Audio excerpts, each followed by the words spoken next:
Bienvenue dans cette quatrième et avant-dernière vidéo sur le chapitre de la structure sociale. Donc dans les vidéos précédentes, on a vu les facteurs de hiérarchisation de l'espace social avec les facteurs socio-démographiques et socio-économiques. On a également vu les 4 évolutions de la structure socio-professionnelle et finalement on s'est intéressé aux théories des classes sociales et de la stratification sociale de Karl Marx et de Max Weber. Ces 3 points vont nous aider à répondre à la question: l'analyse en termes de classe sociale est-elle encore pertinente aujourd'hui? Dans cette vidéo, on va analyser le non. L'analyse en termes de classe sociale ne permet pas de rendre compte de la société française actuelle. Et pour ça, on va avoir plusieurs arguments. Donc déjà, on va analyser la thèse de Mendras. On va voir que les distances intraclasses diminuent. On va voir qu'il y a un éclatement au sein des catégories populaires. Et finalement, on va voir qu'il y a une multiplication des facteurs d'individualisation. Ces 4 arguments vont nous permettre de montrer que l'analyse en termes de classe sociale est obsolète aujourd'hui. Donc l'hypothèse de la moyennisation de la société française dans les années 1970-1980 a mis au placard la notion de classe sociale comme outil pour rendre compte de la structure sociale.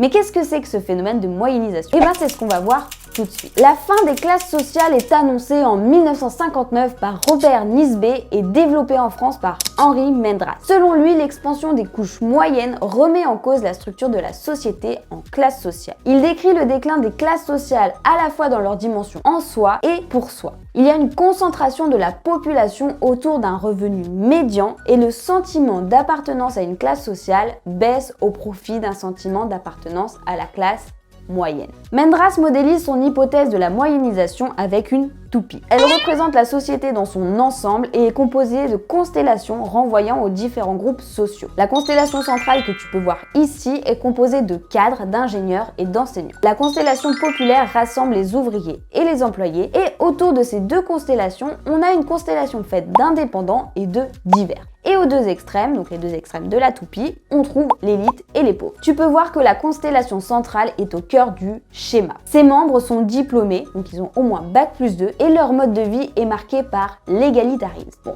super, t'as compris la représentation de la société moderne grâce à Mendras. Mais quelles sont les explications de cette moyennisation? Ce déclin des classes en soi et pour soi s'explique par la réduction des inégalités économiques et de l'homogénéisation des modes de vie. C'est ce qu'on appelle la diminution des distances interclasses, donc des inégalités entre des individus appartenant à 2 classes différentes. Au cours des 30 Glorieuses, la croissance économique assure un plein emploi et une forte croissance des salaires. Les emplois deviennent de plus en plus qualifiés et se développent dans le secteur tertiaire grâce au progrès technique. Si tu te souviens, c'est ce que je t'ai dit dans les évolutions de la structure socio-professionnelle. Le niveau de qualification de la population s'élève du fait de la démocratisation scolaire et on ajoute à tout cela l'intervention d'un État-providence qui permet de réduire les inégalités économiques et sociales avec par exemple l'introduction du SMIC. Ces réductions amènent à une uniformisation des modes de vie. Les pratiques sociales ont tendance à s'uniformiser avec la télé, l'école, ça peut passer aussi par le port du jean, le barbecue, etc. Les gens commencent à avoir un mode de vie qui se ressemble. Et cette uniformisation de la société a favorisé l'essor des classes moyennes, transformant la structure sociale traditionnelle. Objectivement, on observe une augmentation des catégories socio-professionnelles des salariés et une diminution de la PCS ouvrière. Cette tendance conduit à une société moins polarisée en termes de classes antagonistes et davantage centrée autour d'une vaste classe moyenne comprenant une majorité de cadres, de professions intellectuelles supérieures, de professions intermédiaires, d'employés et une partie des ouvriers. Si on regarde subjectivement, le sentiment d'appartenance à une classe sociale s'est modifié. De moins en moins de personnes s'identifient comme appartenant à la classe ouvrière ou à la bourgeoisie. Par contre, l'identification à la classe moyenne a augmenté en devenant majoritaire. Selon un sondage de l'IFOP de janvier 2023, près de 50% des Français se considèrent comme appartenant aux classes moyennes. Et si on faisait un petit test ensemble? Demande à tes parents dans quelle classe sociale ils s'identifient et viens me le dire en commentaire. On verra comme ça si la majorité s'identifie aux classes moyennes. Oui, on fait des petites enquêtes sociologiques ici, bah écoute, on fait comme on peut. Enfin bref, ce qu'il faut retenir, c'est que cette tendance souligne une sorte de moyennisation de la société où la majorité se perçoit comme appartenant aux classes moyennes, évoluant ainsi vers une société moins divisée en termes de classes binaires et antagonistes. Donc on a vu la thèse de Mendras sur la moyennisation et on a vu la première explication qui est une diminution des distances interclasses. Il va y avoir un éclatement au sein des catégories populaires, ce qui peut expliquer aussi la moyennisation. Certains groupes sociaux sont traversés par des inégalités entre eux, ce qui va remettre en cause l'idée de classe sociale vivant des conditions de vie similaires. Les classes sociales perdent alors de leur cohérence et de leur homogénéité. C'est ce qu'on appelle la distance intraclasse, au sein d'une même classe. Par exemple, au sein des catégories populaires, donc les ouvriers et les employés, on observe un éclatement principalement entre les travailleurs qualifiés et non qualifiés. Cette distinction se traduit par des conditions matérielles souvent différentes. Les employés et ouvriers non qualifiés caractérisés par un accès limité à la formation disposent d'une certaine précarité d'emploi et d'un risque de pauvreté plus élevé. Ils forment donc un sous-groupe distinct. Cette différenciation interne se reflète également dans les pratiques culturelles.